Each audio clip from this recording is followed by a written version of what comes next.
Jaren Jackson Jr., an all NBA player, all-star, defensive player of the year at one point, all perennial all defensive player, has been moved to the Utah Jazz. The trade looks like Jaren Jackson Jr., John Conchar, Jacques Landale, Vince Williams Jr. are all being traded to the Utah Jazz for Walter Clayton Jr., Kyle Anderson, Taylor Hendricks, George Niang, and 3 first-round picks. Let's get into it, fellas. Thoughts on this one? It was a surprise. Yeah. Definitely didn't expect Jaren Jackson to be moved to Utah. I think it's interesting. They've committed a lot of money to him now because his extension that he just got kicks in next year. So I think they're going to be paying him, what, 200 million, something like that. So obviously they must believe in what he got going on. I think that's why the price wasn't that much for him because of the contract. But I'm intrigued. That's kind of where I'm at. I'm intrigued to see what Utah have going on. Last night they only had like 7 eligible players to play because they've traded everyone. So that was interesting. Shout out to Isaiah Collier. I think it can be good for them. Not in terms of like a championship. I don't see that. But I think next year I would expect them to be trying to make the play-in, playoff push. I think that's probably what this trade is for. Them trying to be competitive next year. So to Jordan's point, when he was hating on the Jazz like a week ago, I think they're making the push next year to see how good they can be. So you mean the Jazz that have never missed the playoffs for 4 consecutive years, that Jazz team that Jordan was trying to tell us was just a terrible organization, even over the last 40 years, they've never missed the playoffs for more than 3 or 4 years, I think. But with that being said, I think we're moving toward a bigger league. And with this bigger league, I think that Danny Ainge may be trying to be a little bit innovative. And not Danny Ainge, because I don't think he's involved in the front office stuff. I think it's his son more than anybody. But I think that they're trying to be a little bit more innovative with the triple big lineup, not the double big lineup, and moving Markkanen into the 3. He actually played the 3 when he was in Cleveland. He wasn't as effective he wasn't as effective as he is in Utah. I think that's because he was younger, and I don't think Billy Donovan had a clue in Chicago what he was doing with him. I feel like now with him moving back to the 3.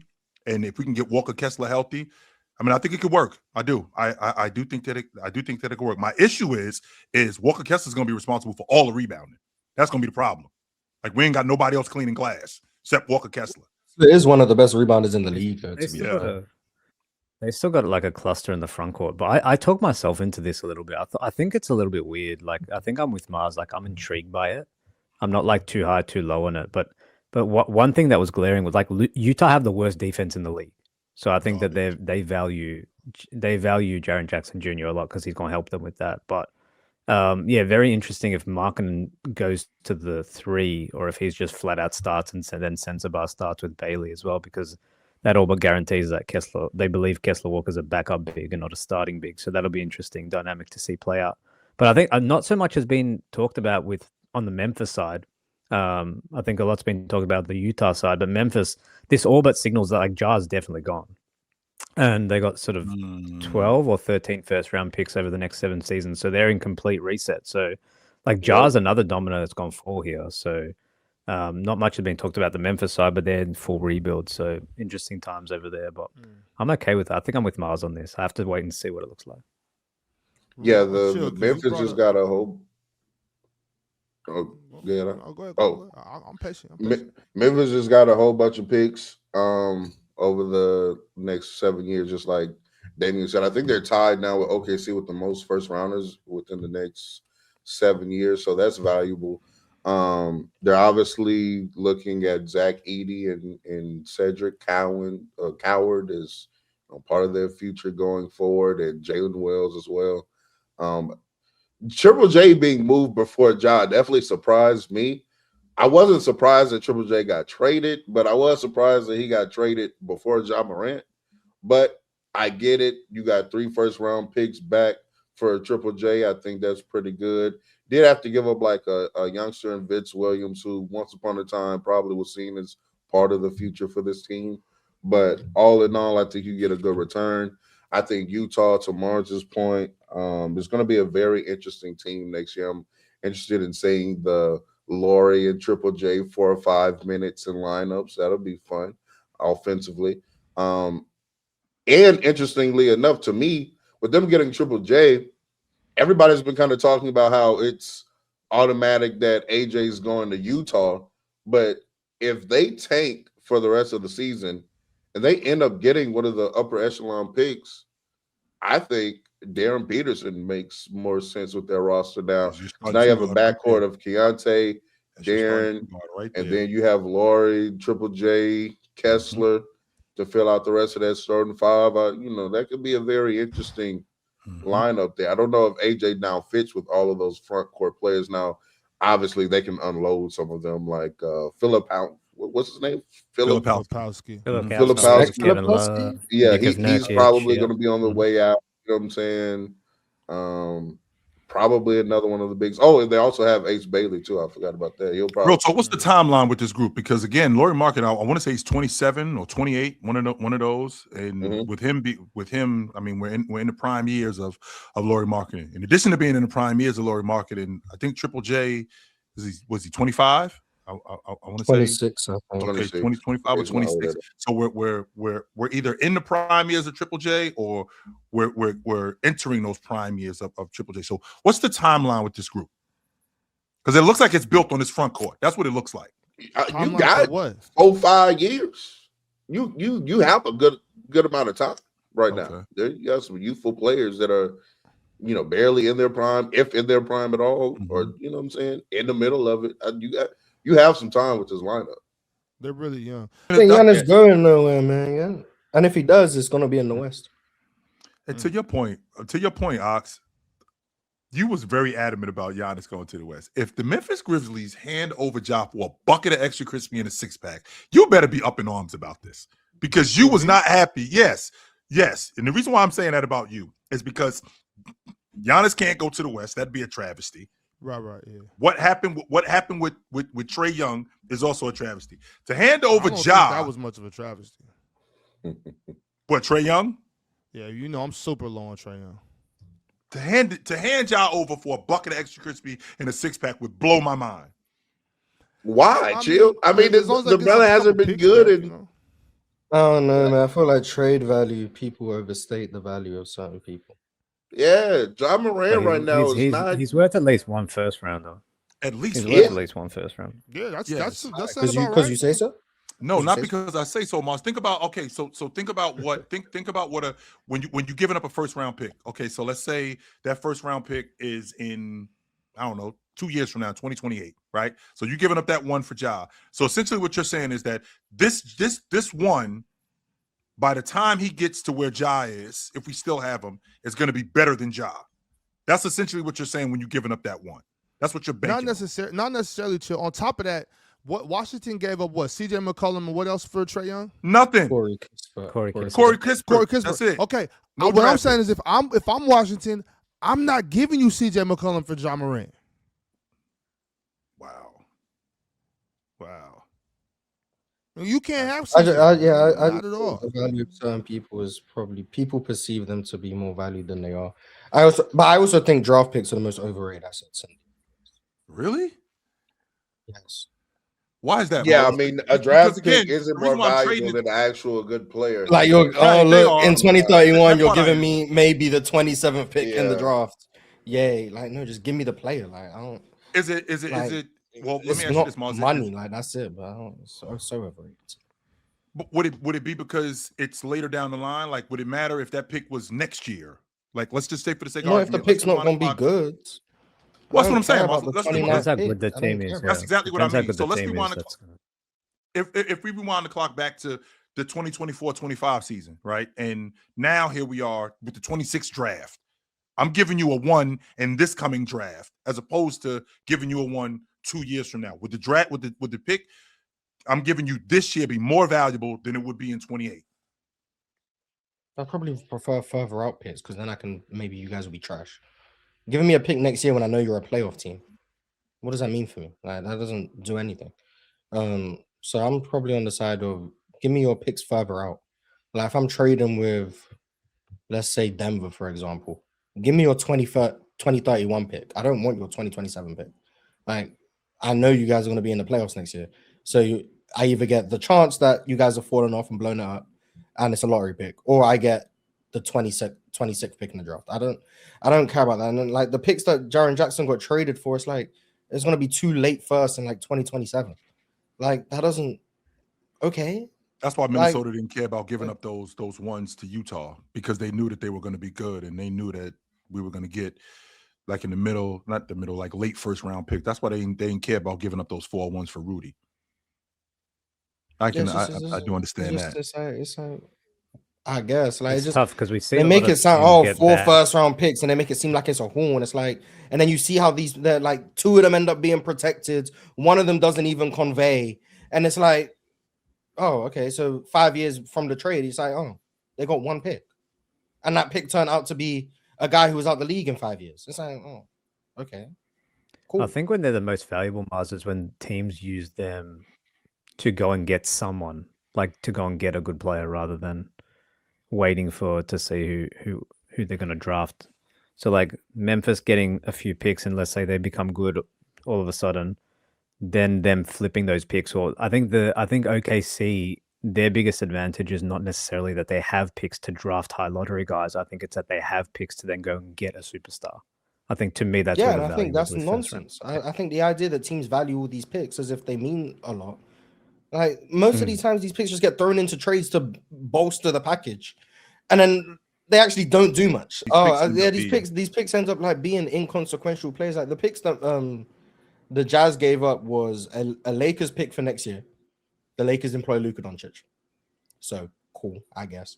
A Suns 2031 pick, which I think can actually be good, and then the best pick that the Jazz are gonna have next year, and I don't know what pick that is. It's part of a big swap. I don't know how that pans out, but like the reality is like, okay, so you gave up a potentially good Suns pick, a Lakers pick that we know is going to mean nothing because the Lakers are going to be in the playoffs, and potentially a good 2027 pick in a draft that most people who study the draft, 2027 draft is meant to be mid. That's like, especially compared to this year's draft. So it's like, okay, they gave up 2 picks in a mid draft and then potentially a good 2031 pick. That doesn't sound crazy when you add that to Kyle Anderson, George Niang, Walter Clayton, and Taylor Hendricks. So okay. when the Jazz traded Rudy to Minnesota and they gave up those 4-1s, okay, so one of the picks turned into Keontae George, which is good, okay. But in 25, another one turned into Will Riley. I'm not really sure. He's not even on the Jazz. That's what I was about to say. Like who was okay, and they gave up a 26 one, a 27 one, and a 29 one. Didn't they give those? If I'm not mistaken, didn't they give those picks to Memphis in exchange for Jared? It could be those picks. I think they gave them one of them. Could be those picks. I'm not sure. Yeah, it could be. I guess one of them. But like that's the thing. Like most of these picks just end up just being thrown around, and it's like when you get to the NBA draft night, there's a reason why it's like, oh, with a 17th pick, and then they're talking on the broadcast. It's like this pick is by way of X. It's like because this pick got traded 7 years ago, and then guess who they draft? Oh, this random French kid. Oh, cool. And guess what? He's out the NBA in 3 years. And these are the picks that's like, oh, they traded Desmond Bane for 5 picks. And it's like, okay, let's see what those picks really turn into. But I mean, it just depends on what a team does with the picks. You know what I'm saying? Do you draft well? Can you find some diamonds in the rough, like late in the first round and stuff like that? Like it's hard. Like the Brooklyn ones that turned into like Brown and Tatum. Like I get it. Like it depends on the situation. But I think yeah, for sure. Yeah. But I largely agree. They're definitely overstated. Is what I would put it as. I would label it as. It really depends on the situation. But I like them as leverage. All those picks from Mikal and then ended up drafting like Danny Wolf in them. And like no disrespect to Danny Wolf in them, but that's like okay, like is that meant to like? You know what I said, Mal? You got all these picks from Mikal. The Knicks, you gave up 5 1s. You could have had Drake Powell. Okay. One of these dudes got a hit. Like we can't get it wrong on all of these dudes. One of them got a hit. That's not exactly what you said, Chill. No, that's not exactly. I do want to say though, like Memphis is in a favorable situation. I like where they're going. I like the OKC route. My thing is, if you're gonna blow it up, blow it up. Don't play around with it. Don't do it halfway. Like If you're gonna do it, do it. Well, Ron, And, what's like, left? I mean, they started with Dylan Brooks. They come off of Dylan Brooks, and in addition to coming off of Dylan Brooks, 2 years later, they come off of Desmond Bain. This was the core of this group. It was Brooks, Bain, Ja, and Triple J. Well, 3 of these 4 dudes is gone, and Ja hasn't exactly been great over the last like 2 seasons. So, what are we holding on to? Because it looks like the foundation of this group now, of this team now, looks like it's going to be Zach Edey and this kid Cedric Howard, who I don't know if you heard me say, real talk, he reminds me of Kendall Gill. That's who he reminds me of watching him. So Zach Edey, this kid Cedric Howard, and maybe Wells, who you turned me on to, Ron. Like, I don't know anything about Wells before you turned me on to him. So maybe that's the foundation of their group. And Ja doesn't fit that They timeline. just got Walter Clayton too. And they just got Walter Clayton They on top did of that. just Like get Walter. Walter Clayton. G- I do Jaren kind of like Jackson. Walter. That's like Clayton. winning DNA right there. Yeah. Like, Sounds- I don't think any of these players is gonna be like their franchise guy, but I think this is a good core group moving forward. And then you go get, like, let's say that they get any of the top 4, you add that on there as the best talent of that group, and then obviously they got 13 Memphis more do picks. So own let's their say, picks, which is good. They own their and that's picks. the beautiful part in about this, it. Lawrence. in this year's draft. No, They I own their think for pick the next this year 7 and next years. year. They own their picks for a long time. They haven't Okay. really got off that. I'm pretty sure it's But the that's next the 7 thing. years. Tanking then. They can commit to a need tank and then they can use their own pick. That's another thing I don't understand. When teams acquire all these picks and it's like, oh yeah, they're committing to a tank and they don't own their own picks, it's like you're tanking for another team. Like, that doesn't make sense to me. Like, Call up tanking Oklahoma only makes City. sense Give me that if give you me them have your goddamn pick. picks. You don't need them. Yeah, like, Real it's just- talk? that's them never damn made ones. sense to me. Oh look, the Bucks trade Giannis, they can just tank. Well, Portland have your picks. What are you tanking? No, that's to not give gonna work. Portland a 5 pick? Like, that doesn't make sense. Mm-hmm. Like, so that's another thing that's always throwing me off. Trying to say That was the oh, Clippers they got 4 situation picks this back, year. now they can rebuild and tank. But if you didn't get your picks back, you're tanking for someone else. Or this the conversation, I Clippers was situation. just having this convo with KB because some people's like perception of reality is so warped because of the team that they root for. Like, he's a Golden State fan, right? So they just drafted Steph Curry. You know what I'm saying? So he's like, oh yeah, bro, Milwaukee, they should just tank. You know what I'm saying? And then you just keep drafting, you get your next Giannis. I'm like, brother, there's a Get your good next chance Giannis. they don't get another Giannis forever. That's actually the odds. The That's why odds they gotta say move him, they'll really. never draft a player as good as Giannis again, ever. There was what, a Especially right there. 40-year by the gap way. between Rick Barry and Steph. And Rick Barry's probably their greatest player, like, before Steph, and then obviously Will. Maybe text me. I knew it was gonna text. Next Giannis is crazy. They're just gonna draft another top 15 player of all time. Just why not? You know, Especially- well, that's what you do. Here's the thing, though. He wasn't Miles. even supposed to be that as well, by the way. I was about to say exactly, Damien. I mean, you get him at what? You got Giannis at what? 16?